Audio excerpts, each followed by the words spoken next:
Hi! May kailangan akong i-share sa inyo. I'm very excited.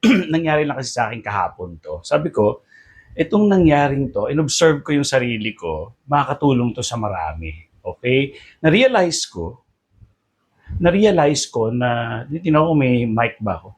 Na-realize ko, yung thought, yung pag-iisip ninyo, gusto ko ma-aware kayo, ma-realize nyo, magkaroon ka ng awareness na yung thought ninyo talagang palalalain niya, pwede niya kayong dalhin sa anxiety or depression. So, ganito yung nangyari sa akin ng weekend.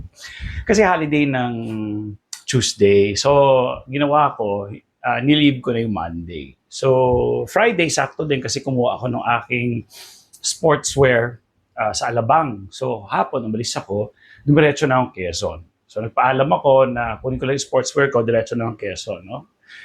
Tapos, so ako, nakalive ako ng Monday. Okay? So, Friday, nag-check ko yung mga, may Viber group kasi kami, no? Chine-check kong ganun. Wala naman, usual na work lang. Wala naman para sa akin talaga or no, nung Friday. Ganun ulit. So, Friday, gabi, wala naman. So, Saturday morning, pagkagising, check ng Viber, wala rin. So, wala. So, sabi ko, okay, pinabayaan ko na siguro mga hanggang alas 9, alas 10, no? Saturday naman yun, wala naman ako ipasok talaga ng weekend. Pero syempre, check mo rin minsan yung Viber mo kasi minsan yung mga emergency, no, na biglaan. Kasama talaga sa work namin yun. Ganun talaga. Okay. So, wala, mga 9, 10 o'clock, wala naman, no? Na para sa akin. So, mabusy naman talaga yung Viber, no? Wala naman, okay lang. Tingin-tingin lang, ganyan. Tapos, o di okay na. Di Saturday, naging busy na ako sa pamilya ko. Isip ko kasi naka-leave na ako hanggang Monday kasi Tuesday wala. So, naka-leave mode na ako. So, nag-talk time na ako, no? Ang dami kong kausap. Na-busy na ako. Pahinga ako, magti-TikTok ang konti, ganyan. So, ngayon, wala na, naka-leave na ako. Nung Tuesday, nung Wednesday na, kahapon, so pasokan na, chinek ko na yung Viber, doon lang ako bumalik sa Viber. Nakita ko, meron pala akong message yung Saturday pa, pero mga bandang around 11, mga 10:50 ata, mga ganun. So nakita ko, nakadirect sa akin. So sabi ko, shoot. Ang pangit sa pakiramdam nun, kasi talaga papansinin ko yun kung nakita ko yun. Alam mo yung pangit sa pakiramdam kasi hindi ka naka-respond, hindi mo binasa at all, no? O hindi mo nabasa. Well, to my case, hindi ko nabasa. Kasi minsan naman, pag may mga weekend, tatrabaho ako eh. Kahit wala kaming trabaho, pero kailangan, so magtatrabaho ko. Gagawin mo yan. So, ganun lang, okay. Eh yun, parang, alam mo yung sa sarili mo, ang sama-sama ng pakiramdam mo kasi meron palang message para sa'yo, pero hindi mo nabasa. So, ikaw mismo, wala kang pakialam doon sa ibang tao eh. Sa sarili mo, sama-sama ng pakiramdam mo na hindi ka nakapag-respond, nakapagtrabaho doon. Simple lang naman yung trabaho. Sasabihin mo lang doon sa mga tao. Sasabihin ko lang sa tao na, make sure na ganyan. Yun lang. Wala akong major. Unlike before, major ako gagawa talaga ng Excel or PowerPoint, gano'n. Yun lang. Simple lang talaga dapat. But I really felt bad yesterday. So, okay, tas alam mo yung utak ko na ang gulo-gulo, yung parang, ba't ganon? So, ba't ganon? Ba't ganon yung pakiramdam ko? Minsan may ganon tayo eh. So, sabi ko na lang, it is what it is. Kasi nag-check ka naman Viber mo nung morning eh, wala naman. It is what it is. May mga bagay na talagang mangyayari. Maaring may kwento sa iba yun, may kwento sa iyo, bakit nangyari, o may matututunan ka. Ganun talaga eh. Sabi ko, hindi ko ba chinik? Chinik ko talaga eh. So, yun nga lang nakita ko rin yung time na mga around 11 na. Okay. So, alam mo yung feeling mo na guilty ka. Actually, sa totoo lang, kung isipin natin hindi. Kasi naka-leave na talaga ako eh. Sa totoo lang, no? Kaya yung mga tao ko rin, ayoko rin istorbohin. Kaso nga minsan may mga emergency.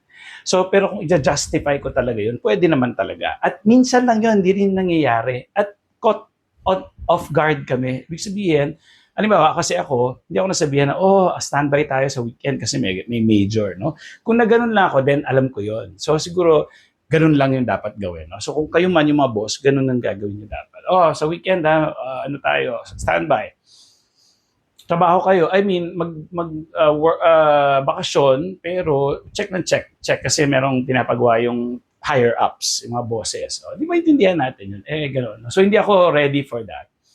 So, di kahapon, naisip ko na, sabi ko, sige, mag-sorry na lang ako. Di nag-sorry ako, nag-message ako sa boss ko. Sorry, pasensya na, uh, talaga na busy ako. Gano'n lang. Sabi ko, sorry. I'll do better next time. Gano'n.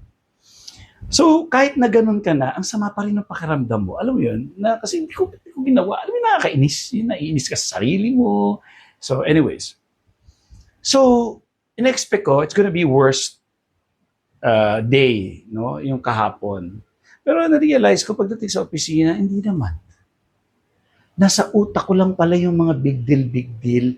Yung mga pinapalala ko sa utak ko na ang sama-sama na ni Keso, mag-aaway kami ng boss ko, magaganito kami, magkakaasara na naman kami, mga ganun-ganun sa isip ko. Anxiety na naman kami pareho. Alam mo yun? Hindi naman nangyari kahapon. So anong point? Gusto ko lang sabihin sa inyo, malala kapag nasa utak natin versus sa actual. Ganun din sa depression. Pinapalala natin masyado sa utak natin, yun nangyari kahapon, wala. Wala ni isa doon. Hindi namin na-discuss. Wala. So ano ibig sabihin nun? Anong learning? Nasayang yung anxiety ko kahapon. Wala. Natapos yung araw, wala. Anong learning dun? Haba nung kwento ko, di ba? Nung weekend, lahat yun galing sa utak ko. Pero ano nangyari kahapon? Wala. Nag-meeting lang kami, ibang bagay. Hindi pa yung kinakainis na pinag-isip ko ng weekend, ibang bagay. Wala.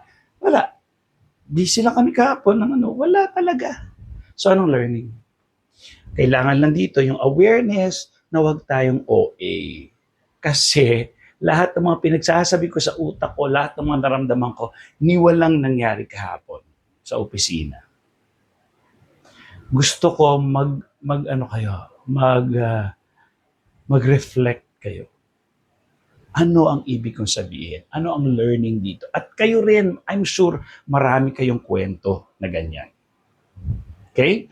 So, by the way, pwede akong kausapin, pwede kayo mag-message sa akin dyan sa Anxiety Disorder Philippines or watch my YouTube videos.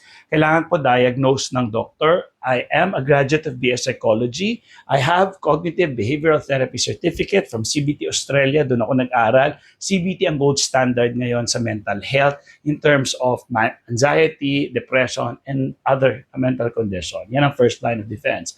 Pwede nyo kausapin. May bayad po, pero dahil tulong ito, kayo magsabi sa akin kung magkano yung kaya ninyo. Kapag fair sa akin, sa oras ko, sa Cognitive Behavioral Therapy Certificate ko, then schedule natin yung talk time mo. Pero kailangan diagnose pa tayo ng doctor. Bye. Thank you.